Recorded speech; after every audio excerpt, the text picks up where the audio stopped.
মরদেহের সাথে তার দুটি পা ছাড়াও রয়েছে আরও একটি অতিরিক্ত পা। শেষবারের মতো প্রিয়জনকে গোসল করাতে গিয়ে এমন অস্বাভাবিক দৃশ্য দেখে আঁতকে ওঠেন স্বজনরা। লাশ গোসল করানোর কালে আমরা যে শেষ কাপড়ে জড়াতে যাচ্ছি, সেই মুহূর্তে দেখছি যে আমরা 3টা পা।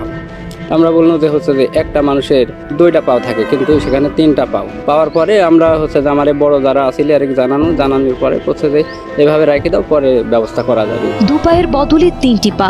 শোক মুহূর্তেই রূপ নেয় আতঙ্ক আর বিভ্রান্তিতে। প্রশ্ন ওঠে, এই অতিরিক্ত পাটি কার? বিস্ময়কর এই ঘটনাটি ঘটেছে নাটোর জেলার বাঘাতিপাড়া এলাকায়। এর আগে রাজশাহীর পুটিয়া উপজেলার বানেশ্বর কলাহাট এলাকায় ট্রাক উল্টে সড়ক দুর্ঘটনায় নিহত হন বাঘাতিপাড়া এলাকার সেন্টু। দুর্ঘটনার সময় খবর পেয়ে পরিবার ময়নাতদন্তের পর পুলিশের কাছ থেকে মরদেহ বুঝে পেয়ে বাড়িতে নিয়ে আসে। মরদেহ গোসল করানোর সময়ই তারা দেখতে পান একটি অতিরিক্ত পা রয়েছে। পরবর্তীতে পুলিশ ধারণা করে দুর্ঘটনায় গুরুতর আহত রায়হানের একটি বিচ্ছিন্ন পা ভুলবশত সেন্টুর মরদেহের সঙ্গে চলে যেতে পারে। তবে রায়হানের স্বজনরা নাটোরে এসে জানান এটি রায়হানের পা নয়।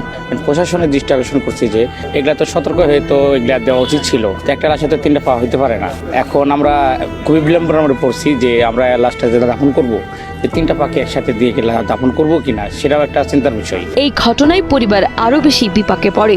অতিরিক্ত পাটি কার, কিভাবে এলো তা কেউই নিশ্চিত করতে পারছে না। পুলিশ ও ফায়ার সার্ভিস জানায় দুর্ঘটনার সময় পরিস্থিতি ছিল ভয়াবহ।